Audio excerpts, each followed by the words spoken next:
తల్లే ఇంత జాగ్రత్త పడుతుంటే, తల్లి కంటే ముందు దేవుడు నీకోసం ఎంత జాగ్రత్త పడ్డాడో తెలుసా? బత్తాకాయ మీద మూత పెట్టాడు. అరటికాయ మీద మూత పెట్టాడు. నారింజకాయ మీద తొక్క, మూత అంటే తొక్క గుర్తుపెట్టుకోండి. మూత పెట్టాడు. ప్రతి తినే కాయ మీద పైన మూత పెట్టాడాయన. పురుగు తగిలినా అది కింద పడాల్సిందే గానీ, అది లోపలికెళ్తానికి లేకుండా, క్రిములు దుమ్ము పడినా అది దానికి అతుక్కొని ఉండాలి గానీ, లోపలికెళ్తానికి లేకుండా ఆయన మూతను అమర్చాడు. చూడండి ఎంత ప్రేమ చూపిస్తున్నాడో, ఎంత అక్కరలు తీరుస్తున్నాడు చూడండి దేవుడు. నీ అక్కరలు ఎరిగినటువంటి దేవుడు. ఈ విధంగా భూమి మీద అరికాలు మొదలుకొని నడినెత్తి వరకు దేవుడు ప్రతి అవసరత తీరుస్తున్నాడు మనిషిది. నువ్వు అడిగేవనా?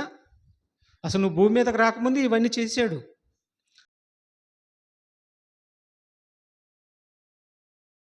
అడగందే అమ్మైనా అన్నం పెట్టదా? అడగకపోయినా దేవుడు అన్నీ ఇస్తాడా? ఇదే ఈరోజు మనం చెప్పుకునేటటువంటి దేవుడి మాటలు. జాగ్రత్తగా హృదయంలో భద్రపరచుకోండి. ఇప్పుడు దేవుడు మనం భూమి మీదకి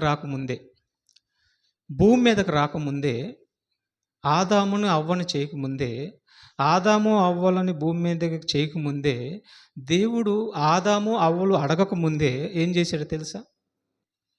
6 దినాలు కష్టపడ్డాడు. 6 దినాలు కష్టపడి నీకు అవసరమని అన్నీ కూడా 6 దినాల్లో చేశాడు. ఏం అవసరం నీకు? నీకు అవసరమని అన్నీ కూడా 6 దినాల్లో చేశాడు. సాటి మనిషి ఇవ్వలేనివి దేవుడు మాత్రమే చేయగలిగినవి 6 దినాల్లో దేవుడు చేశాడు. నువ్వు అడిగేవని 6 దినాల్లో చేయలేదు ఆయన. నువ్వు అడిగేవని చేయలేదు. ఇది దృష్టిలో పెట్టుకోవాలి మనం. 6 దినాలు కష్టపడి 6 దినాల్లో నీ కోసం నీ అవసరమైనవన్నీ కూడా ఆయన చేశాడు. ఒకసారి మత్తయి సువార్త 6వ అధ్యాయంలో, మత్తయి సువార్త 6వ అధ్యాయం చూడండి, 7వ వచనం, 8వ వచనం, 7, 8 చూడండి. 6 నుంచి. మరియు మీరు ప్రార్థన చేయనప్పుడు అన్ని జనుల వలె వ్యర్థమైన మాటలు వశింపవద్దు. విస్తరించి మాట్లాడటం వలన తమ మనవి వినబడునని వారు తలంచుచున్నారు.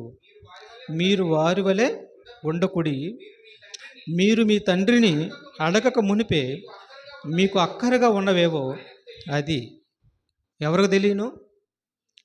నీ తండ్రిని నువ్వు అడగక ముందే నీకు అక్కరగా ఉన్నవేవో ఎవరికి తెలుసు? తండ్రికి తెలుసు. నువ్వు అసలు భూమి మీద పుట్టక ముందే నీకు అక్కర్లన్నీ తీర్చడానికి సృష్టిని 6 దినాలు కష్టపడ్డాడు. తెలుసు కాబట్టి కష్టపడ్డాడు. నీ ప్రతి అవసరత ఆయన తీర్చాడు.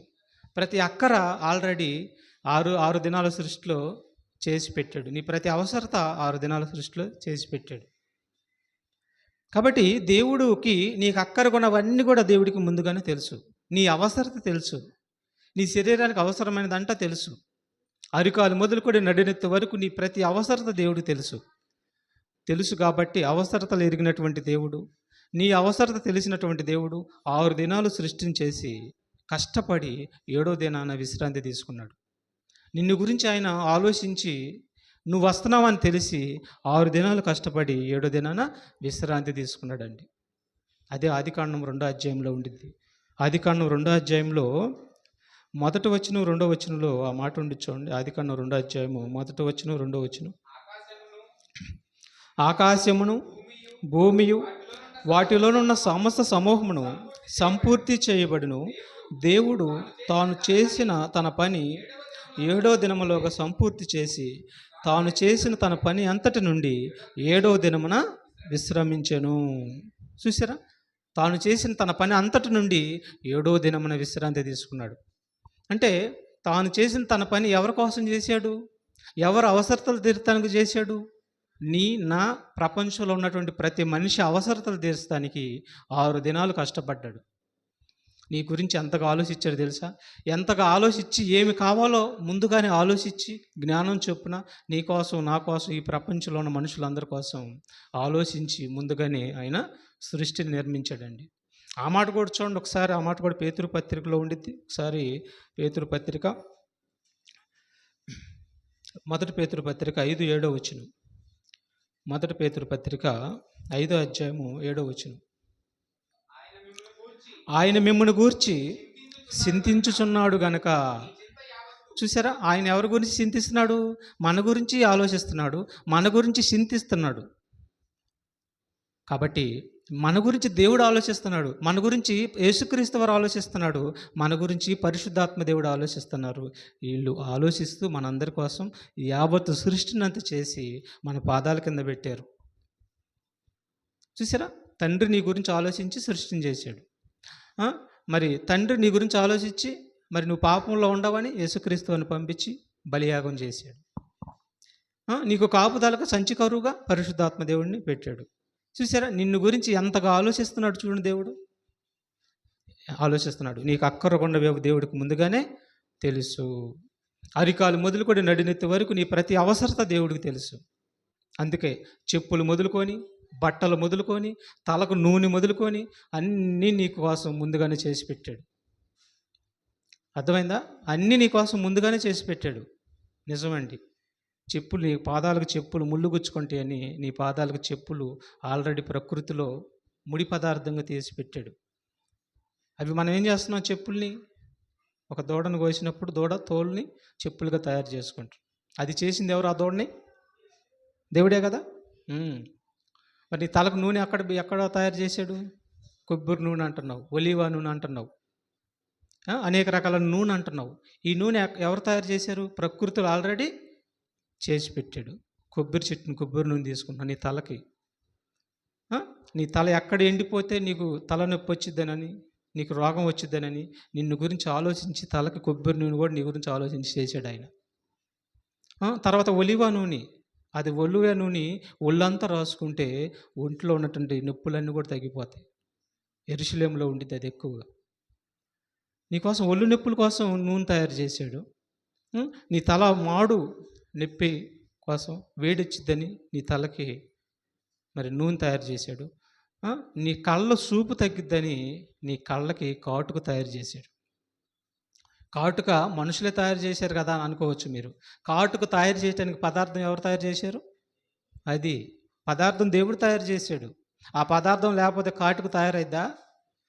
కొబ్బరి చిప్పలు లేకపోతే కొబ్బరి నూనె తయారైద్దా? ఒలివ కాయలు లేకపోతే ఒలివ నూనె తయారైద్దా? ఇవన్నీ ఎవరు చేశారు? 6 దినాల్లో వీటన్ని అవసరత అన్ని తీర్చడానికి దేవుడు వాటన్నిటిని తయారు చేసి పెట్టాడు. నీకు అక్కరగొండ దేవుడికి ముందుగానే తెలుసు. చూసారండి, నీకు అక్కరగొండ ముందుగానే తెలుసు. నువ్వు పని చేస్తావు, కష్టపడి పని చేస్తావు, నీ ఒంటిలో ఉన్నటువంటి శక్తి అంతా చెమట రూపంలో పోయిద్ది, శక్తిహీనుడు అవుతావు. అందుకని నీకు మాంసం అవసరం. అందుకే నీకు రకరకాల మాంసాలు పెట్టాడు. పిట్ట మాంసం వేరు, కోడి మాంసం వేరు, మేక మాంసం వేరు, మరి ఆవు మాంసం వేరు, దున్న మాంసం వేరు, అనేక రకాలైనటువంటి మాంసాలు. నీవు శక్తిహీనుడు కాకూడదని నీవు కష్టపడి శక్తి అంతా కోల్పోయినప్పుడు నీకు బలం కోసం ఇదిగో మాంసాన్ని పెట్టాడు. ప్రతి మాంసపు రుచి వేరు.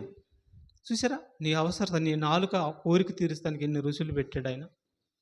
ఆ తర్వాత నీ బ్లడ్ ఎక్కడ తగ్గిద్దోనని, నీ బ్లడ్ తగ్గిద్దనని నీ కోసం ఆలోచించి అనేక రకాలైనటువంటి కాయలు, లక్షల రకాలైనటువంటి కాయలు పెట్టాడు.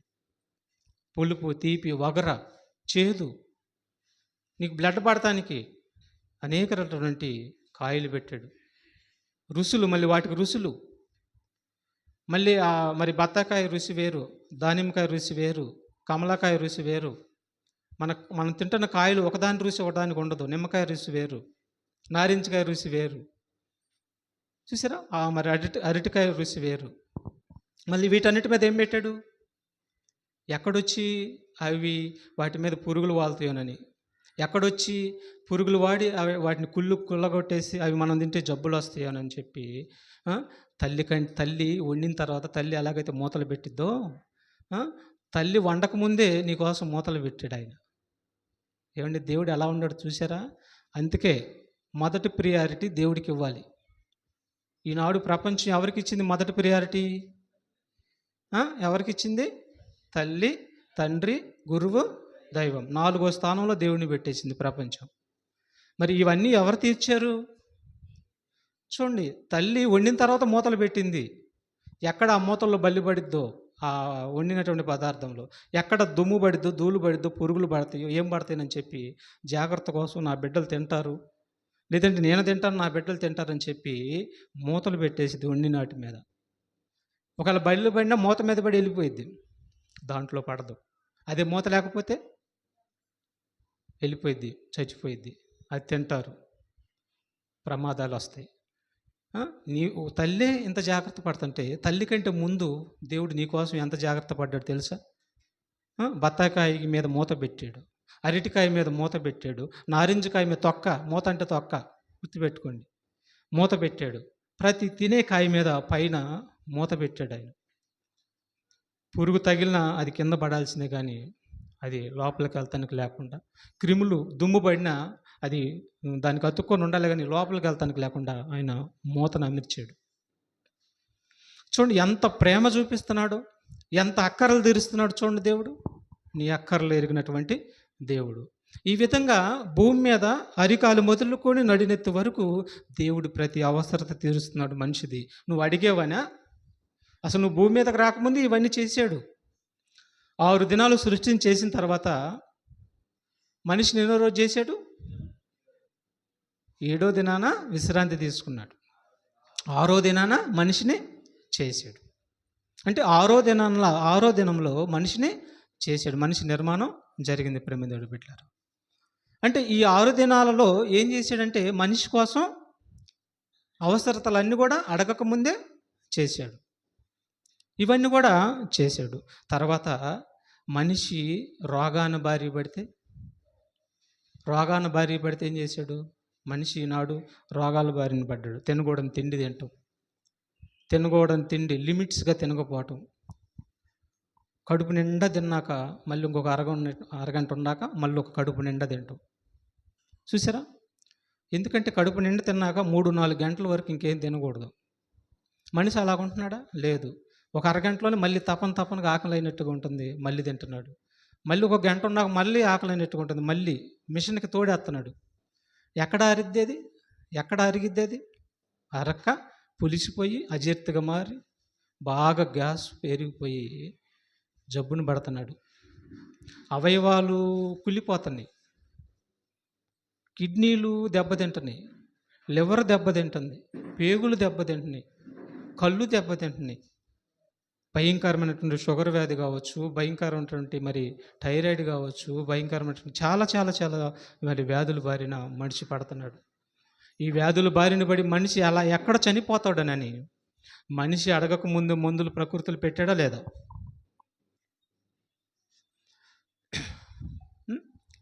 మనిషి అడగక ముందే దేవుడు మందులు ప్రకృతిలో పెట్టాడా లేదా?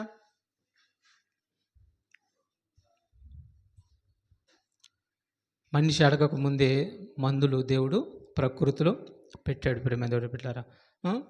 మరి ప్రతిదీ కూడా జ్వరం మొదలుకొని, తలకాయ నొప్పి మొదలుకొని, దీర్ఘకాల వ్యాధులు.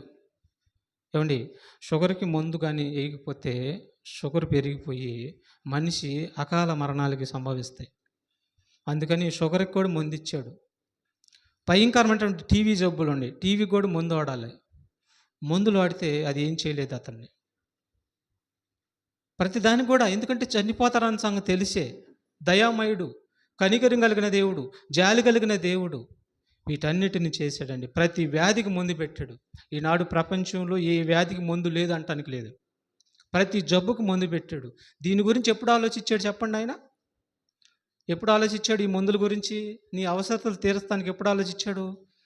కోట్ల సంవత్సరాల క్రితం ఆలోచించాడు. జగత్తుకి పునాది వేయబడక ముందే నిన్ను గురించి ఆలోచించి ఈ సృష్టిలో వీటన్నిటిని పెట్టాడు. నువ్వు అడిగేవనా? చెప్పండి, నువ్వు అడిగేవనా? కాదు. అంటే దేవుడికి ఏం తెలుసు? నీవు అడగక ముందే నీ అక్కర్లని దేవుడికి తెలుసు. నమ్మాలి ఈ మాట. పూర్ణ అంగీకారం నాకు యోగ్యమైనది. చూసారా? ఈ విధంగా ప్రతి జబ్బుకు మందు పెట్టాడండి. ఎన్ని జబ్బులండి ఈనాడు ప్రపంచాన్ని అతలాకుతలం చేస్తున్నాయి. వీటన్నిటి నుండి ఆయన విరుగుడు ఈ ప్రకృతిలో పెట్టేశాడు. మందు కానీ పెట్టకపోతే మనిషి బతకతాడండి? తలకాయ నొప్పి తగ్గిద్దా చెప్పండి? తలకాయ నొప్పి వస్తే మందు లేకపోతే తగ్గిద్దా? జెండు బామ్ అంటాం, వెంటనే పోయింగ్లు ఏమైద్ది? రిలీఫ్ వచ్చేసిద్ది. అదే ఆ మందు లేకపోతే అయిందే నీ పని, అసలు ఏ పని చేయలేవు నువ్వు, పోతాడు. అది సెలైన్ లేకపోతే, సెలైన్లో ఇంజెక్షన్ లేకపోతే కోమాలోకి వెళ్ళిపోయి చచ్చిపోతారు. మరి ఈ సంగతి ఎవరికి తెలుసు? దేవుడికి తెలుసు. నిన్ను కన్న సృష్టికర్తకు తెలుసు. ఇవన్నీ కూడా భవిష్యత్తు తిరిగిన దేవుడు, ఇవన్నీ దేవుడు తెలిసి వీటన్నిటిని నీ కోసం చేశాడు. దయామయుడు ఆయన. మరి అంతటి దయామయుడిని ఎందుకు సూక్ష్మంగా తీసేస్తున్నారు ఈనాడు ప్రపంచం? ఆయన ఏమన్నాడు తెలుసా? యేసుక్రీస్తు వారు ఏమన్నాడు తెలుసా? అందరికంటే నన్ను ఎక్కువగా ప్రేమించమన్నాడు. ఒకటే మాట, అందరికంటే ఎక్కువగా నన్ను ప్రేమించమన్నాడు. ఎందుకు ప్రేమించమన్నాడు? ఇందుకే, అందరి అవసరతలు తీర్చింది నేనే, తల్లిని నీకు ఇచ్చింది నేనే. అలాగని తల్లిని ప్రేమించొద్దని నేను అంటలేదే. తల్లిని చేసింది నేనే. చేసిన నన్ను వదిలిపెట్టి నాకంటే ఎక్కువగా తల్లిని ప్రేమిస్తున్నావేంటి? నా మాట వినకుండా తండ్రిని ప్రేమిస్తున్నావేంటి? అదే మీరు చేస్తున్నటువంటి పెద్ద తప్పు అంటున్నాడు దేవుడు. భార్యని ఇచ్చింది నేనే, నీ ప్రతి అవసరత తీర్చింది నేనే. భార్య ఇచ్చిన తర్వాత పిల్లల్ని ఇచ్చింది కూడా నేనే. తల్లి గర్భంలో పిల్లోడిని కట్టింది నేనే, పిల్లాడిని నిర్మాణం చేసింది నేనే. 9 నెలలు కట్టాను నేను. అర్థమవుతుంది ఈ మాటలు? 9 నెలలు నిర్మాణం చేసింది నేనే. చిన్న బిడ్డగా ఉన్నటువంటి ఆ బిడ్డని ఎముకలతోనూ నరాలతోనూ చర్మంతోనూ కప్పి, నీళ్ళ మూటలో ఉన్నాడు ఆయన. ఆ పిల్లోడు నీళ్ళ మూటల్లో ఉండా, ఊపిరాడకుండా చుట్టూ సంచి ఉండా, నీళ్లు తన నిండా నిండిపోయి ఉండా, వాటిని ఉమ్మ నీళ్ళు అంటారు. తన నిండా నిండిపోయి ఉండా, మరి ముక్కులో పోయి చనిపోతాడు, చెవుల్లో పోయి చనిపోతాడు. మరి ఊపిరాడదు ఎలా? మరి 9 నెలలు ఉమ్మ నీళ్ళలో ఉన్నాడండి. ఉమ్మ నీళ్ళలో ఉండా ప్రాణం పోకుండా కాపాడుకుంటూ వచ్చాడండి. నువ్వు అడిగావా? అయ్యా 9 నెలలు నా ప్రాణం పోకుండా కాపాడని అడిగావు నువ్వు? అస్సలు. ఏంటి దేవుడు యొక్క ఆశ్చర్య కార్యాలు చూడండి ఎలా ఉండి. నీవు అడగక ముందే అన్నీ తెలుసు. మరి గాలి అట్ట పంపించాడు ఆ బిడ్డకి? ఆ తల్లి గర్భంలో ఉంటుండే బిడ్డకి గాలి అట్ట పంపించాడు, భోజనం అట్ట పంపించాడు. ఆహారం కావాలి, ఆహారం లేకపోతే బిడ్డం బతకదు. గాలి లేకపోతే, ఆక్సిజన్ లేకపోతే బిడ్డ బ్రతకదు. ఎలాగ పంపించాడు? ప్రపంచంలో ఉన్నటువంటి టెక్నాలజీ కంటే 1,000,000 రెట్లు ఎక్కువగా టెక్నాలజీ దేవుడి దగ్గర ఉంది. ఈ టెక్నాలజీ అన్నీ ఎందుకు పనికిరావు దేవుడి యొక్క టెక్నాలజీ ముందు. అందుకని తల్లి యొక్క పేగు నుండి బిడ్డ పేగుకి లింక్ పెట్టాడండి. దాన్ని నాభి సూత్రం అంటారు. ఈ నాభి సూత్రం ద్వారా తల్లి తిన్నటువంటి ఆహారం కొంత పేగు ద్వారా బిడ్డకి వెళ్ళిపోయింది. అదే ఆహారంతో పాటు ఆక్సిజన్ కూడా వెళ్ళిపోయింది. ఆక్సిజన్ వెళ్ళిపోయి ముక్కులకి ఊపిరాడకపోయినా లోపల ఆక్సిజన్ అందిద్ది. అప్పుడు బిడ్డ చనిపోడు. ఎంత కష్టపడ్డాడు తెలుసా దేవుడు నీ కోసం చేయటానికి? ఈ కష్టం వెనక నువ్వు మరి భూమి మీదకి వచ్చావంటే తల్లి గర్భంలో ఆయన కష్టం వర్ణాతీతం. బిడ్డ బయటకు వచ్చిన తర్వాత ముద్దాడతావు నువ్వు. ఆ ముద్దాడటానికి 9 ఏళ్ళు కష్టపడ్డాడు. ఆ దేవుడినేమో పక్కన పెడతాం మనం. ఆ దేవుడి మాట ఏమో మనం వినం. ఆ దేవుడి ఆజ్ఞలేమో మనం గైకొనము. నమ్మక ద్రోహం అంటే ఇదే. చూసారా ఎందుకు చేసుకున్నాడు ఆయన? ఎందుకు చేశాడు? నువ్వు అడగకముందే నీకు బిడ్డను ఎందుకు ఇచ్చాడు? అయ్యా నాకు మగబిడ్డని నువ్వు అడిగావా? ఆడబిడ్డని నువ్వు అడిగావా? అడగకముందే కొంతమంది పెళ్ళి అయినటువంటి 6 నెలలకి సంవత్సరానికి బిడ్డని దేవుడు ఇచ్చేసేస్తాడు. నువ్వు అడగకముందే నీకు ఏ బిడ్డ కావాలని దేవుడు నువ్వు అడిగేవని ఇవ్వలేదు. నువ్వు అడుగు, ఒకవేళ మగబిడ్డను కావాలని అడుగు, ఇవ్వడం. ఆయన ఇష్టం అయితేనే, ఆయన ఇష్ట ప్రకారమే ఇస్తాడు. నువ్వు కోరుకున్న కోరికలు ఏమైనా నెరవేర్చడు. గర్భఫలం దేవుడిచ్చు బహుమానం, అది నీ ఇష్టం నా ఇష్టం కాదు. కాబట్టి రంగు కూడా నువ్వు అడగలేదు. ఎర్రగా ఉండాలి నేను నన్ను అడగలేదు, నీ తల్లి అడగలేదు, నీ తండ్రి అడగలేదు. ఆయన ఇష్టం వచ్చిన రంగు ఇస్తాడు. నేను 6 అడుగులు ఉండాలి, ఎర్రగా ఉండాలి నువ్వు అడగల. ఆయన 6 అడుగులు పుట్టించవచ్చు, 5 అడుగులు పుట్టించవచ్చు, 4 అడుగులు కూడా పుట్టించవచ్చు, 3 అడుగులు కూడా పుట్టించవచ్చు. ఇంకా మాట్లాడితే 2 అడుగులు కూడా పుట్టిస్తాడు. నువ్వేం చేయగలవు, నేనేం చేయలేను. కాబట్టి నువ్వు అడగక ముందే దేవుడు అన్నీ మరి నీకు అన్నీ ఇచ్చాడు. చూడండి ఎంత అవసరత తీరుస్తున్నాడు చూడండి. నీకు అడగక ముందే దేవుడు నీకు అన్నీ తెలుసు.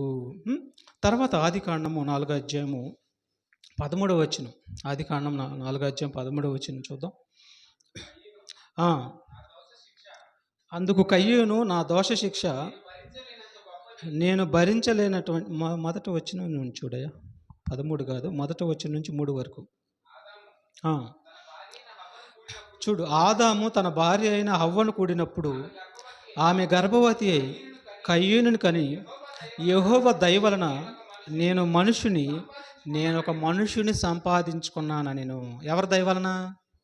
అది నీ దయ నా దయ కాదు. యెహోవా దయ వలన బిడ్డలు పుడుతున్నారు. యెహోవా దయ వలన 9 నెలలు గర్భంలో నిర్మాణం చేసి కష్టపడి చెక్కుకొని మరి తల్లి గర్భంలో నుంచి బయటకు పంపించింది దయ. యెహోవా దయ. ఆడపిల్ల మగపిల్ల అనేది ఆయన నిర్ణయించాడు. జగత్తుకు పునాది వేయబడక ముందు నిర్ణయం చొప్పున పుట్టుకొని వస్తారు వాళ్ళు. యెహోవా దయ వలన మరి నిన్ను పుట్టించాడు. ఆయన చేతులు చెక్కుకొని నీ రూపం ఎలాగుండాలనేది ఆయన చేతుల్లో చెక్కుకొని నీ కళ్ళు, నీ కాళ్ళు, నీ ఏళ్ళు నీవు ఎట్లా ఉండాలనేది ఆయన చేతులతో చెక్కుకొని నిన్ను బయటకు తీసుకుని వచ్చాడండి. తర్వాత కీర్తన గ్రంథం కూడా చూడండి. కీర్తన గ్రంథం 139 అధ్యాయము 13వ వచనం కూడా చూద్దాం. 13వ వచనం. నా అంతరింద్రియములను నీవే కలగజేసితివి. నా తల్లి గర్భమందు నన్ను నిర్మించిన వాడవు నీవే. చూసారా? నా అంతరింద్రియములను నీవే కలగజేసితివి. అంతరింద్రియములు అంటే ఇన్నర్ పార్ట్స్ అంటారు. అంటే లోపల ఉన్నటువంటి భాగాలు. అంటే కిడ్నీలు అవి లోపల ఉండేవి, లివర్ లోపల ఉండేవి. ఇట్లాగా మరి లోపల ఇన్నర్ పార్ట్స్ అనేది లోపల ఉండే భాగాలన్నీ కూడా దేవుడే మరి నిర్మించాడు, ఏర్పాటు చేశాడు. నా అంతరింద్రియములు నీవే కలుగజేసితివి అంటున్నాడు. ఈ అంతరింద్రియములు రేట్ ఎంత? వెల ఎంత అండి? ఈ అంతరింద్రియముల వెల ఎంత? అసలు నువ్వెంత వెలో తెలుసా? ఒక లెక్కలో చెప్పాలంటే కోట్లు వెల. నువ్వు కోట్లు వెల. నువ్వు కంటి విలువ ఎవరికి తెలియదు. అసలు గుండె విలువ ఎవరికి తెలీదు. అర్థమైందా? బ్లడ్ విలువ ఎవరికి తెలీదు. గ్రూప్ బ్లడ్ దొరకపోతే ఒక్కొక్క గంటలో బ్లడ్ ఎక్కించాలి, వెంటనే ఓ పాజిటివ్ మరి గ్రూప్ కావాలి బ్లడ్ అన్నప్పుడు వెతికేటప్పుడు తెలిసింది ఆ బాధ. అది దొరకకపోతే ప్రాణం ఎగిరిపోద్ది. చూసారా? బ్లడ్ చేశాడు నీకోసం. తర్వాత కిడ్నీలు చేశాడు నీకోసం. 2 కిడ్నీలు చేశాడు నీకోసం. ఎందుకంటే లోపలికి పోయినటువంటి బ్లడ్ని అది ప్యూరిఫై చేసి మరి బ్లడ్లో ఉన్నటువంటి మలినాలన్నిటినీ యూరిన్ ద్వారా బయటకు పంపిస్తాయి. దేవుడు కిడ్నీలు చేశాడు. చాలా ప్రధానమైనటువంటి పాత్రను పోషిస్తాయి. గుండెని చేశాడు దేవుడు. అన్నిటికంటే ప్రధానమైనటువంటి పాత్రను పోషిస్తుంది గుండె. వీటన్నిటికంటే మించింది ఇంకొకటి ఉంది. ఏది? మెదడు లేకపోతే నువ్వు అసలు ఎందుకు పనికిరావు. మెదడు డెడ్ అయిందంటే ఇక నువ్వు జీవశవమే. 1, 2 మొత్తం మంచంలో పడతాయి, కళ్ళు చూస్తాయి, చేతులు ఏం ఆడవు, ఇక్కడ పడిపోతావు అంతే. ఖరీదు కలిగినటువంటి అవయవాలు నీకు ఇచ్చాడు, చేశాడు. ఎందుకు చేశాడు? నువ్వు అడిగేవనా? మెదడు ఏమని అడిగావా? కిడ్నీలు ఏమని అడిగావా? గుండె ఏమని అడిగావా? బ్లడ్ ఏమని అడిగావా? లేదు. నీకు అవసరమైనవన్నీ కూడా ఆయన ముందుగానే చేశాడు. తల్లి గర్భంలో 9 నెలలు నిర్మాణం చేశాడు. నా అంతరింద్రియం నీవే కలగజేసేటివి అన్నాడండి. ఏమంటే ఇన్ని చేసినటువంటి దేవుడు నిన్ను నుంచి ఏదో కోరుకుంటున్నాడు. గుర్తు పెట్టుకోమంటున్నాడు, గుర్తించుకో, చెయ్యి అంటున్నాడు. ఇన్నెందుకు చేసినా తెలుసా? నీ నుంచి నేను కోరుకుంటున్నది ఒకటి ఉంది. అర్థమైందా? ఇన్నెందుకు చేశాను, ఇంత కష్టం ఎందుకు పడ్డాను? నిన్ను నుంచి నేను ఏదో కోరుకుంటున్నాను, గుర్తెరగండి, నా మనసు గుర్తెరగండి అంటున్నాడు. ఈనాడు ఆయన మనసును గుర్తెరిగేది ఎవరు లేరు. అయ్యా నీకేం కావాలి దేవుడా అని అడిగేది ఎవరన్నా ఉండారా? ఎవరన్నా అడుగుతున్నారా? దేవుడా నీకేం కావాలి చెప్పయ్యా అని అడుగుతున్నారు ఎవరన్నా? మేము అడుగుతున్నామన్న వాళ్ళు చేతులు ఎత్తండి ఎవరైనా. దేవుడా నీ అవసరత ఏంటి, నీకేం కావాలని అడిగేవాళ్ళు ఉండారా? ప్రపంచంలో ఉండారా? ప్రపంచంలో లేరు. 850 కోట్ల మంది ఉన్నారు, ఎవ్వరు లేరు ప్రపంచంలో దేవుణ్ణి. ఈవెన్ క్రైస్తవులు కూడా అయ్యా నీకేం కావాలని అడగట్లేదండి ప్రభువుని. అడిగేవాళ్ళు ఉండారా? లేరు. నేను చాలా సంఘాల కాడ వెళ్ళి ఈ మాట అడిగితే చేతులు ఎత్తరు, లేరు. మరి ఏం అడుగుతారు? దేవుణ్ణే అడుగుతారు. దేవుణ్ణి అడగొద్దని అంటల్లా, అడగాలి తండ్రిని. ఆయన మనకు తండ్రి కాబట్టి మన అవసరతలు ఏంటో మరి మనకు తెలియని ఏంటో ఆల్రెడీ అన్నీ మనకి ముందుగా ఇచ్చాడు. కాబట్టి నువ్వు ఆయన పనిలో ఉన్నప్పుడు ఏదైనా అవసరం పడితే మనం అడుగుతాం, తండ్రిని అడగాలి, ఇస్తాడు ఆయన. అయితే ఒకటి మర్చిపోయాం మనం. ఏం మర్చిపోయాం? నీ అవసరత ఏంటి తండ్రిని మర్చిపోయాం మనం. అదే క్రైస్తవుడు చేస్తున్నటువంటి పెద్ద తప్పు. నీ అవసరత ఏంటని అడగట్లేదు.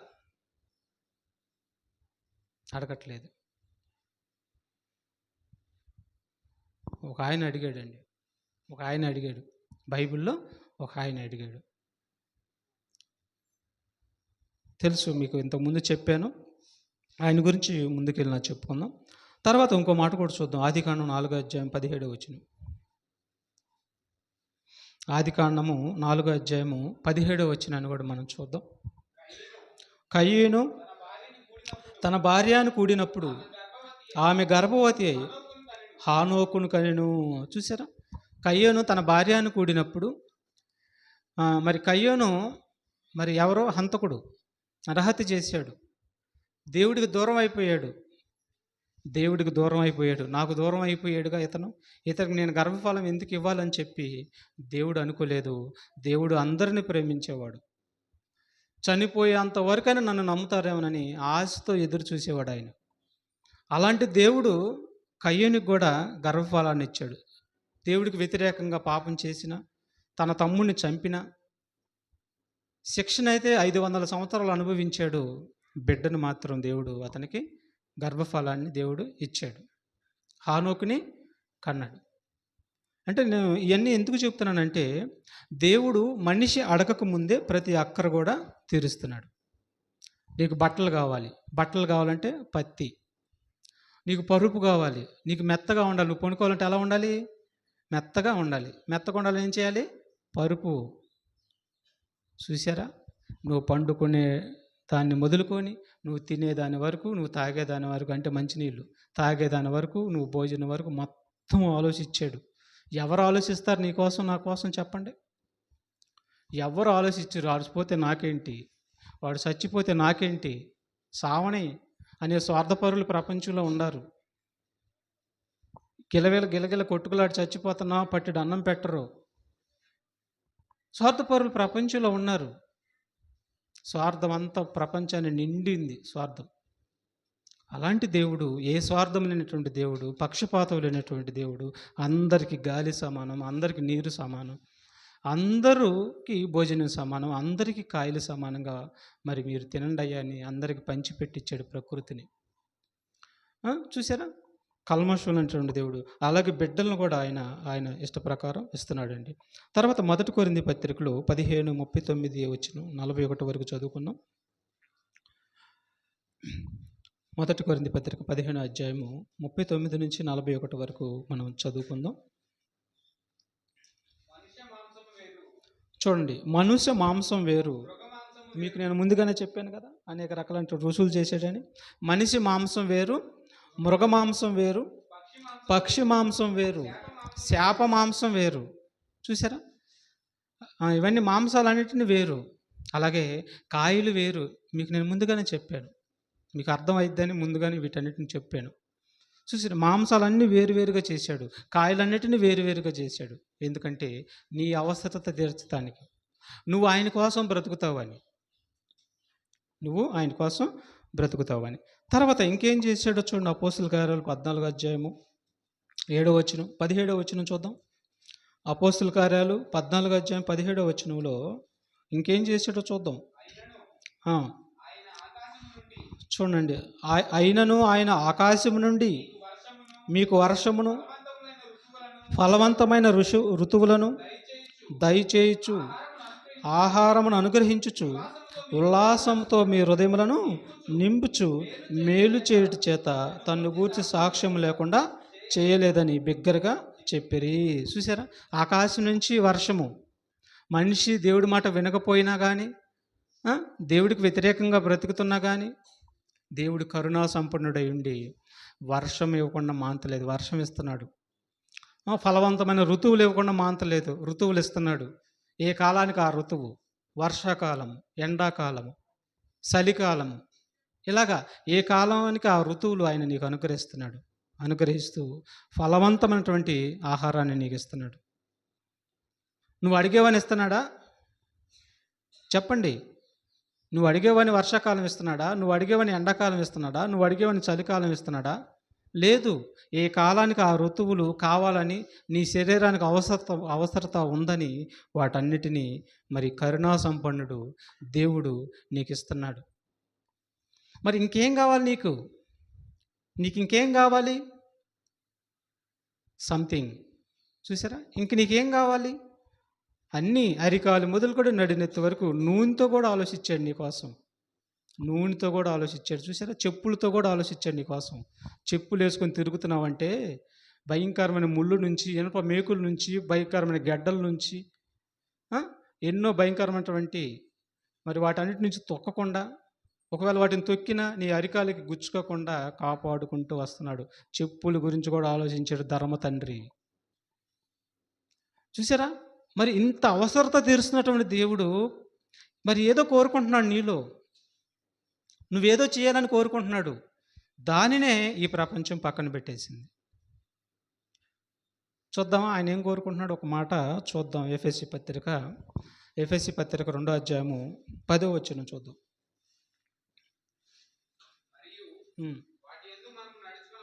చూడండి, ఆయన ఎలాగైతే మన కోసం 6 దినాలు సృష్టించేసి, మన శరీర అవసరతల కోసం 6 దినాలు సృష్టించేసి వీటన్నిటినీ నీ కోసం ప్రకృతిలో పెట్టేశాడు. వాటిని నువ్వు అనుభవించి ఆయన నీకు అప్పగించిన పని చేయాలని ఆయన కోరుకున్నాడు. అదే ఆయన కోరుకున్నటువంటి చిత్తం. ఏంటి ఆయన? మనము మరియు వాటి యందు మనము నడుచుకొనవలెనని దేవుడు ముందుగా సిద్ధపరిచిన సత్క్రియలు చేయుటకై మనము క్రీస్తు యేసునందు సృష్టింపబడిన వారమై ఆయన చేసిన పని అయి ఉన్నాము. ఇది మన పుట్టుకకు కారణం. ఇదే క్రీస్తులో మనల్ని ఏర్పరచుకున్నాడు అంటే కారణం ఏంటో తెలుసా? నువ్వు కూడా క్రీస్తు వలె నడవాలని నిన్ను ఏర్పరచుకున్నాడు. నువ్వు కూడా క్రీస్తు గుణగణాలు కలిగి నడవాలని నిన్ను ఏర్పరచుకున్నాడు. క్రీస్తు తండ్రి చిత్తాన్ని ఎలాగైతే నెరవేర్చాడో నువ్వు కూడా తండ్రి చిత్తాన్ని అలాగ నెరవేర్చాలని నిన్ను ఏర్పరచుకున్నాడు. క్రీస్తు తండ్రి చిత్తము, తండ్రి అప్పగించిన క్రియలు ఎలాగైతే నెరవేర్చాడో, తండ్రి అప్పగించినటువంటి సత్క్రియలు ఎలాగైతే యేసుక్రీస్తు వారు చేశాడో, అలా చేసి పరలోకానికి వెళ్తూ ఏమన్నాడంటే, నేను అన్ని విషయంలో నా తండ్రి చిత్తాన్ని నేను నెరవేర్చాను, మీరు కూడా నా అడుగు జాడల్లో నడవాలి. నేను మీకు అప్పగిస్తున్నటువంటి ప్రతి పనిని, ప్రతి క్రియను మీరు చేయాలి. ప్రతిదినం చేయాలంటున్నాడు. ఒక దినం కాదు, ప్రతి దినము నేను మీకు అప్పగించినటువంటి సత్క్రియలు మీరు కూడా చేయాలి. అది మీకు పని, అదే నేను మీకు అప్పగించాను. ఇది చేయాలని ఎప్పుడు ఆలోచించాను తెలుసా? జగత్తుకి పునాది వేయబడక ముందే మీరు సత్క్రియలు చేయాలని మీ గురించి నేను ఆలోచించానన్నాడు. ఆ పని భూమి మీదకి వచ్చిన తర్వాత ఆ పని మీకు నేను అప్పగించానన్నాడు. ఆ పని అప్పగించడానికి నేను మీకోసం 6 దినాలు పని చేయవలసి వచ్చింది. అర్థమైందా? ఆ పని మీరు చేయటం కోసం దేవుడు అప్పగించిన సత్క్రియలు చేయించుకోవాలి. సత్క్రియలు అంటే వాక్య సంబంధమైన క్రియలు అని అర్థం. స్వార్థ పని, ఆత్మలు రక్షించే పని, పవిత్రంగా ఉండే పని, నిర్దోషులుగా ఉండే పని, పాపం అంటకుండా ఉండే పని, ఆత్మలను రక్షించే పని, ప్రతిదినం దేవుడి పని. ఇవి సత్క్రియలు అంటే. వీటిని చేయటం కోసం నీకోసం నేను 6 దినాలు కష్టపడ్డాను. ఇదే నేను నీ నుంచి కోరుకున్నది అన్నాడు. ఇదే నేను నీ నుంచి కోరుకున్నది. మీకా గ్రంథంలో 6వ అధ్యాయంలో అంటాడు, యథార్థంగా ప్రవర్తించటయు. తర్వాత చూడండి, ఆ మాట చూద్దాం. సత్క్రియలు చేయాలి. తర్వాత మీకా గ్రంథం 6వ అధ్యాయంలో ఏమంటాడు చూడండి ఒకసారి. 7వ వచనం నుంచి చూద్దాం. 6, 7వ వచనం. వేల కొలిది పొట్టేళ్లును, వేలాది నదులంత విస్తారమైన తైలమును ఆయనకు సంతోషం కలుగజేయన. ఏమంటున్నాడు? వింటున్నారు ఈ మాట? ఏమన్నాడు? వేల కొలిది పొట్టేళ్లును, వేలాది నదులంత విస్తారమైన తైలమును ఆయనకు సంతోషం కలుగజేయన. నా అతిక్రమణకై నా జ్యేష్ఠపుత్రుని నేను ఎత్తున, నా పాప పరిహారమునకై నా గర్భఫలమును నేను ఎత్తున. మనుషుడా, ఏది ఉత్తమమో అది నీకు తెలియజేయుచున్నాను, తెలియబడి ఉన్నది. న్యాయముగా నడుచుకొనుటయు. చూసారేమన్నాడు?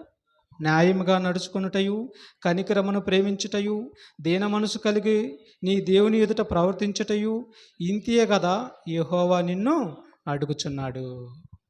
చూసారా? ఆయన కోరికండి. న్యాయంగా నడుచుకోవాలి, దీన మనసు కలిగి బ్రతకాలని ఎదుట. పొట్టేళ్ళు నాకెందుకు, ఈ భూమిలో అన్నీ నాకెందుకు, ఇవన్నీ కూడా నేను మీకు ఇచ్చాను. 1000 కొండల మీద పొట్టేళ్ళు పక్షాదులన్నీ ఎవరివి? నావి. ఈ భూమి ఎవరిది? నాది. ఎవరికి ఇచ్చాను నేను? మీకు ఇచ్చాను. ఎందుకు ఇచ్చాను? సత్క్రియలు చేయటం కోసం. చూసారా, సత్క్రియలు చేయటం కోసం నేను మీకు ఇచ్చాను. అందుకే 6 దినాలు కష్టపడ్డాను. 6 దినాలు కష్టపడ్డాను మీకోసం అండి. చెప్పండి, ఇప్పుడు చెప్పండి. తల్లి అడగకముందే తల్లి అయినా మరి అన్నం పెట్టిద్దా? అడగకముందే దేవుడు నీ కోసం సృష్టిని చేశాడు. అంటే తల్లి అయినా నువ్వు అడగకపోయినా అన్నం పెట్టదు. కానీ తండ్రి దేవుడు నువ్వు అడగకముందే నీ కోసం ఇవన్నీ కూడా చేశాడు. ఎందుకు చేశాడంటే నీవు ఆయన పనిలో ఉండాలని, నువ్వు పరిశుద్ధుడిగా, నిర్దోషిగా, యథార్థవంతుడిగా ఆయన ఎదుట నువ్వు నడవాలని, ఆయన ఇచ్చిన క్రియలన్నీ నువ్వు చేయాలని, రోజుకి లేక వారానికి ఒక్క ఆత్మనైనా నువ్వు స్వార్థ చెప్పి దేవుళ్ళకు నడిపించాలని, ఎవరు నశించడం నాకు ఇష్టం లేదు, నశించకుండా నువ్వు చేయాలని ఆ పని నీకు అప్పగించాను. నువ్వేమో ఆదమరిచి నిద్రపోతున్నావు. చూసారా, మనిషి ఆదమరిచి నిద్రపోతున్నాడు, దేవుడు అప్పగించిన పని పక్కకు పెట్టేశాడు. అందుకే పౌలు గారు ఏమన్నాడు? ఫిలిప్పీ పత్రికలు ఏమంటాడు? అందరూ తమ స్వకార్యములనే చూచుకొనుచున్నారు. ఇందుకేనా 6 దినాలు సృష్టిని చేసింది? ఎట్టయితే నేను చేసేవాడిని కాదన్నాడు. ఎట్టయితే చేసేవాడిని కాదు, అందరూ పనికి మాలిన వారికి తయారైపోయారు అన్నాడండి. అంటే దేవుడు పనికి రాని వారిగా, అంటే దేవుడు పనికి రాని వారు పనికి మాలిన వారు అని బైబిల్ చెబుతుంది. అయితే లోకంలో పని అయితే మన పని చేసుకుంటున్నాం. వర్షం ఆగట్లేదు, ఎండ ఆగదు, ఎంత విపత్తుని ఆగదు, చిన్నపాటి రోగమైన ఆగం, మన పని అయితే ఆగం. మరి దేవుడి పని ఏంటి? అందుకేక 6 దినాలు చేశాడు నీకోసం, నా కోసం. అందుకని మనం ఏం చేయాలంటే పౌలు గారిని మాదిరిగా తీసుకోవాలి. పౌలు గారు ఏం చేశాడు? పౌలు గారు రాత్రిపూట అంతా కూడా డేరాలు కుట్టుకున్నాడు. అవసరమైతే పగటిపూట కూడా కుట్టుకున్నాడు, కొన్ని సందర్భాల్లో కుట్టుకున్నాడు. దేవుడు పని మాత్రం ఆగట్లా, ఆత్మల రక్షణ మాత్రం ఆగట్లా. ఇది నువ్వు పోషింపబడాలి, నువ్వు తినాలంటే కష్టపడి సంపాదించుకో, తినయ్యా. అవసరమైతే నీ పక్కన ఉన్న వాళ్ళు కూడా పెట్టు. పౌలు గారు చేసింది అదే. అట్ట పెడుతూ, కష్టపడుతూ, కాయో కష్టం సంపాదించుకుంటూ, నువ్వు పోషించబడుతూ, నువ్వు తింటూ దేవుడి పనిని నువ్వు చేయాలి. అందుకే నువ్వు అడగకముందే మరి నువ్వు బ్రతకట కోసం నీ కోసం సృష్టి అంతా చేశా. మరి ఇది ఎవరు చేస్తున్నారు చెప్పండి? అందుకే బాధపడుతూ ఫిలిప్పీ పత్రికలు రాస్తున్నాడు. అందరూ తమ స్వకార్యములనే చూసుకొంటున్నారు, యేసుక్రీస్తు కార్యములు ఎవరనూ చూడరు. ఎంత కష్టపడిన దేవుడిని కన్నీరు పెట్టించొద్దు. ఎంత కష్టపడిన దేవుడిని కన్నీరు పెట్టించకూడదు. బాధపడుతున్నాడు ఆయన. ఏమండి, విశ్వాన్ని నడిపిస్తున్నాడు అండి, చిన్న మాట అండి. విశ్వాన్ని నడిపిస్తున్నాడు నీ కోసం, భూమిని నడిపిస్తున్నాడు నీ కోసం. ఆయన్ని కష్టపెట్టకూడదు, బాధ పెట్టకూడదు. అప్పగించిన పనిని నువ్వు చనిపోయినంతవరకు చేసి చనిపో. సమాధుల్లో నుంచి బద్దలు కొట్టి నిన్ను బయటకు తీసుకొస్తాడు. సమాధిని బద్దలు చేసి నిన్ను బయటకు తీసుకొస్తాడు. ఆయనకి ఎదురు కానీ అసంభవం కానీ ఈ ప్రపంచంలో ఏది కూడా లేదు. కాబట్టి అంత గొప్పదైనటువంటి తండ్రి మాటను మనం ఆలకిద్దామండి. తర్వాత ప్రసంగి 9:8 కూడా చదవండి త్వరగా. ప్రసంగి గ్రంథం 9:8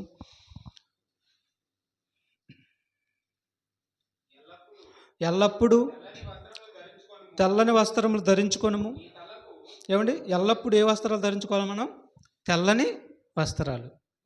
మరి మీరు అందరు ఎందుకు ధరించుకురాలేదు? నేను కూడా ఎందుకు ధరించుకురాలేదు? తప్పు, అంతేనా?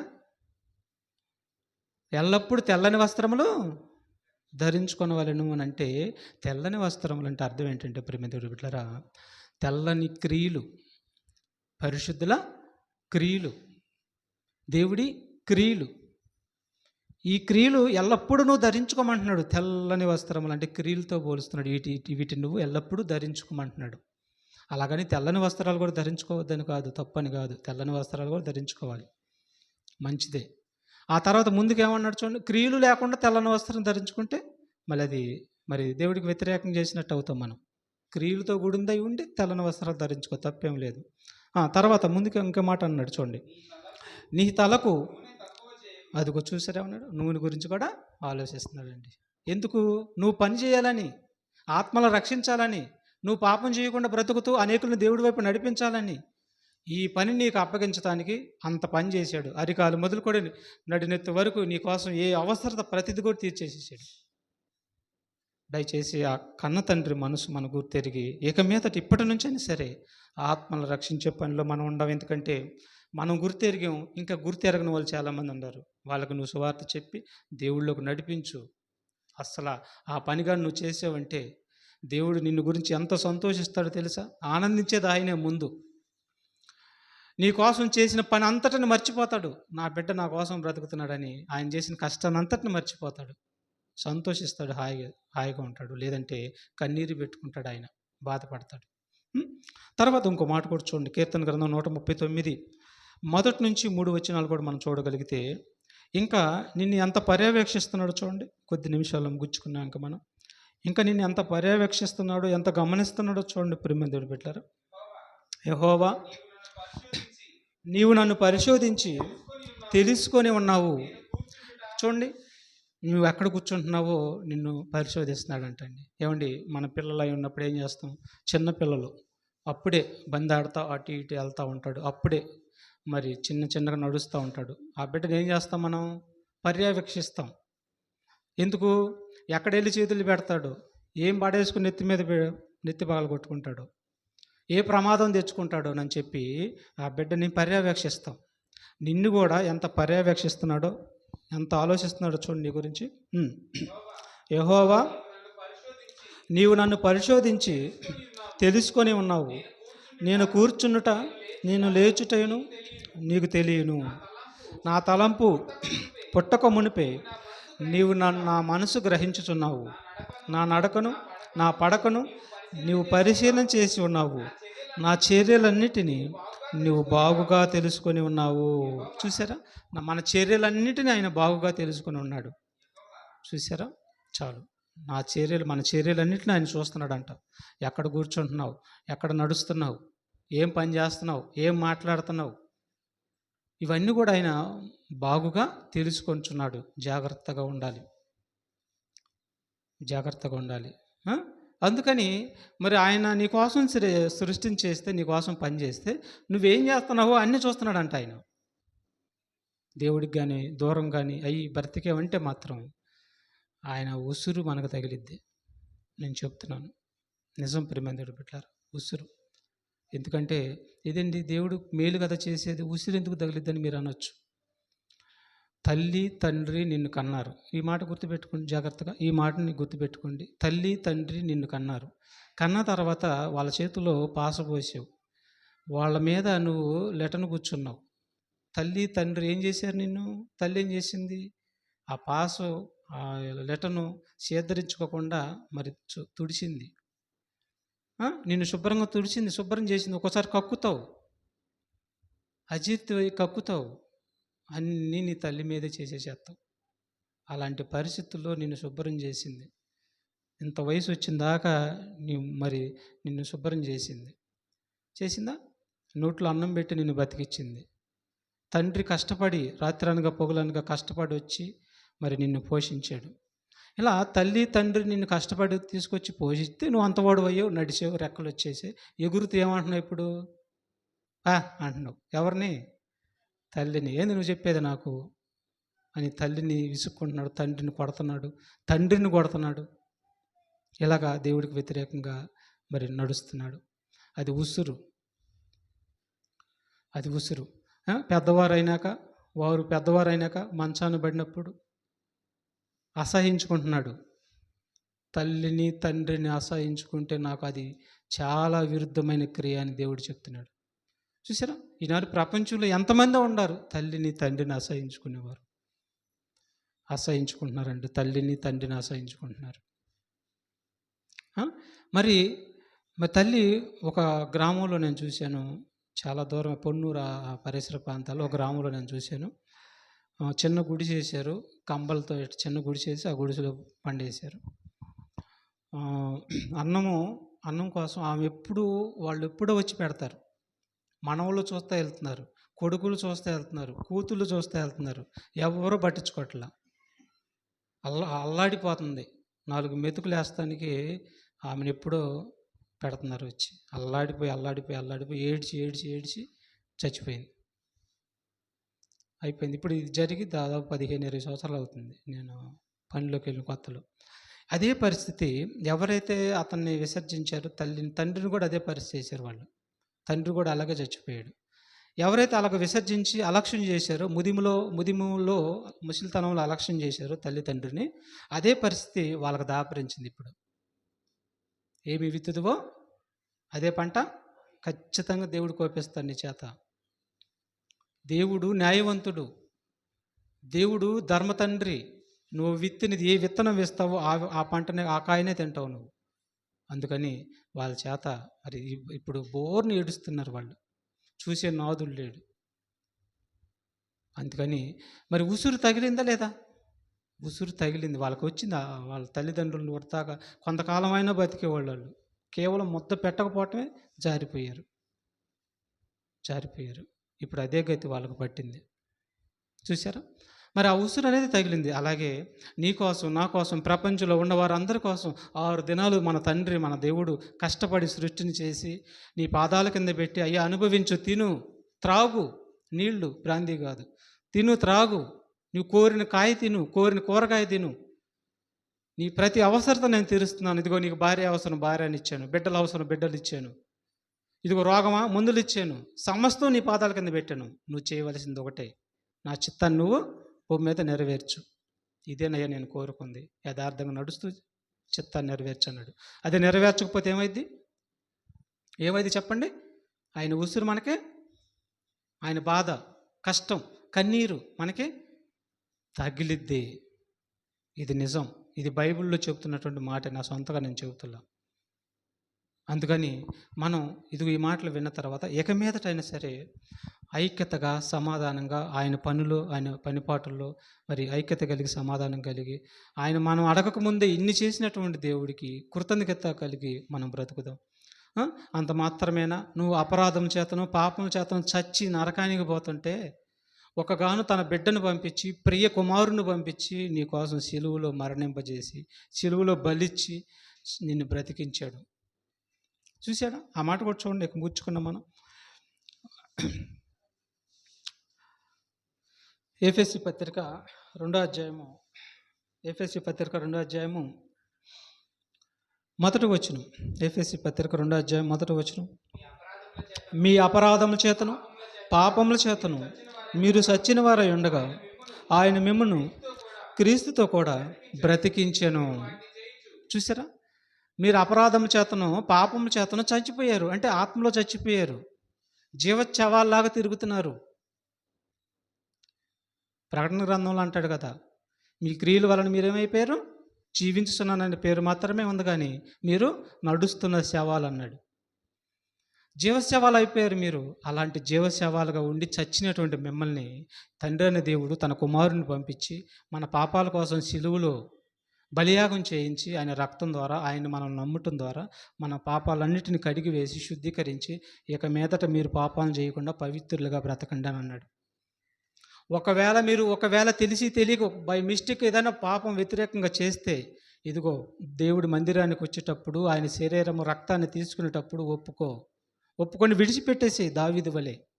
దావీదు విడిచిపెట్టేశాడు. తమ జీవిత కాలం పాటు ఆజ్ఞలు గైకుంటూ, ఇక దేవుని ఆజ్ఞలు గైకుంటూ చనిపోయాడు, విడిచిపెట్టేశాడు.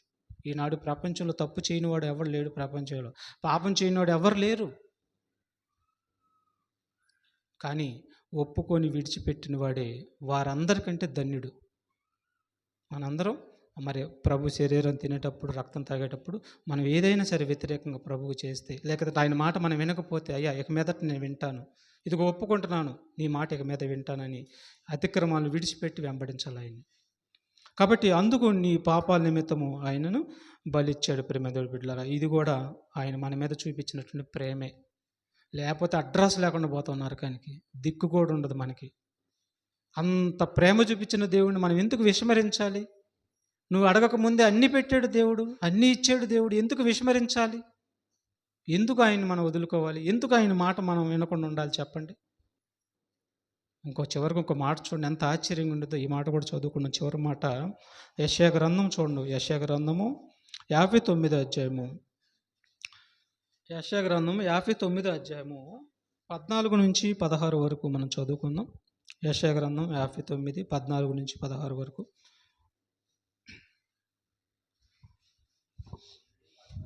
59 అధ్యాయము 14 నుంచి 16 వరకు. న్యాయమునకు ఆటంకము కలుగుచున్నది, నీతి దూరమున నిలుచున్నది, సత్యము సంత వీధిలో పడి ఉన్నది, ధర్మము లోపల ప్రవేశింప నేరదు, సత్యము లేకపోయేను, చెడుతనము విసర్జించువాడు దోషపడుచున్నాడు, న్యాయము జరగకపోవుట యెహోవా చూసెను, అవి ఆయన దృష్టికి ప్రతికూలమై ఉండెను. సంరక్షకుడు లేకపోవుట ఆయన చూసెను, మధ్యవర్తి లేకుండుట చూసి ఆశ్చర్యపడెను. కాబట్టి ఆయన బాహువు ఆయన సహాయం చేసెను, ఆయన నీతియే ఆయనకు ఆధారమైన. చూసారా, న్యాయం జరగకపోవుట ఆయన చూస్తున్నాడంట. న్యాయం జరగట్లేదు. న్యాయం జరగకపోవటం చూసి ఆయన మరి బాధను అనుభవిస్తున్నాడు. ఆయన నీతిని జరగకపోవటం బాధను అనుభవిస్తున్నాడు. ఆయన బాహువే ఆయనకి సహాయం అయిపోయింది. కాబట్టి మనందరం కూడా ఆయన పిల్లలము. ఆయన చేతుల కింద, ఆయన రెక్కల కింద సహకారులుగా మనందరం ఉందాం. సహకారులుగా మనందరం ఉందాం. అలా ఉండి ఆయన చిత్తాన్ని నెరవేర్చి మరి ఆయన దగ్గరికి రమ్మని ఆయన కోరుకుంటున్నాడండి. అదే కీర్తన గ్రంథం చూడండి. ముగింపు ప్రార్థన చేసుకున్నాం. ఇంకా ముగింపు ప్రార్థన చేసుకున్నాం. కీర్తన 90 అధ్యాయము 1వ వచనము 3వ వచనం చూడండి. ప్రభువా, తరతరముల నుండి మాకు నివాస స్థలము నీవే. చూడండి, తరతరముల నుండి మాకు నివాస స్థలము నీవే. పర్వతములు పుట్టక మునుపు, భూమిని లోకమును నీవు పుట్టింపక మునుపు, యుగయుగములు నీవే దేవుడవు. నీవు మనుషులను మంటికి మార్చున్నావు. నరులారా తిరిగి రండని నీవు సెలవిచ్చుచున్నావు. చాలు, నరులారా తిరిగి రండని నువ్వు సెలవిచ్చున్నావు. ఏ స్థితిలో వెళ్ళాలి తిరిగి ఆయన దగ్గరికి? ఏ స్థితిలో వెళ్ళాలి తిరిగి ఆయన దగ్గరికి? దేవుడి మాట వినకుండా ఆదివారం ఒకసారి వచ్చి మళ్ళీ వారం అంతా మన పనులు చేసుకుంటా, ఆయన అప్పగించినటువంటి క్రియలు ఏం చేయకుండా ఆదివారం వచ్చి మన పని మరి రొట్టె ద్రాక్షారసం పాల్గొని తర్వాత మళ్ళీ వారం అంతా కూడా మన పనుల్లో ఉండి ఇలాగాని చనిపోయావంటే మాత్రం నీకు పరలోకం లేదన్నాడు. దేవుడు నరులను యథార్థవంతులకు పుట్టించాడు. అదే యథార్థతతో నువ్వు చనిపోవాలి. దేవుడు ఏ క్రియలైతే నీకు అప్పగించాడో అది ప్రతిదినము నీ పని చేసుకుంటూనే వాటిని కూడా నువ్వు చేయాలి. అలా చేస్తూ నువ్వు యథార్థవంతుడివై కన్ను మూసి తిరిగి ఆయన దగ్గరికి రమ్మని కోరుకుంటున్నాడు. అందుకే నిన్ను మట్టికి మార్చేస్తున్నాడు. నువ్వు మట్టికి మారే లోపు దేవుడు నీకోసం ఎన్ని చేశాడో, నువ్వు అడగకముందే నీకోసం ఎన్ని చేశాడో వీటన్నిటినీ తలపోసుకో, గుర్తుపెట్టుకో. నీకు అప్పగించిన పని సమృద్ధిగా చేసి మట్టికి వెళ్ళిపో అన్నాడు. నీ ఆత్మ తండ్రి వద్దకు వెళ్ళిపోయింది. దేవుడు అప్పగించిన పనిగా నువ్వు చేయకపోతే ఇస్కారియోతు యోధా ఎలాగైతే తప్పిపోయాడో మనం కూడా అలాగే తప్పిపోయి నరకానికి పోతాం. ఆ గతి మనకొద్దు. కాబట్టి తల్లి అయినా అడగకముందే నీకు అన్నమైనా పెట్టదేమో కానీ అడగకపోతే నీ తండ్రి నువ్వు అడగకముందే నీ అక్కర్లన్నీ తీర్చాడు. అలా అక్కర్లు తీర్చిన దేవుడిని ఏమాత్రం వదలకుండా నువ్వు బ్రతుకున్నంత వరకు ఆయన చిత్తాన్ని నెరవేర్చి కన్ను మూసి పరలోకానికి వెళ్దాం. ప్రార్థన చేసుకున్నాం.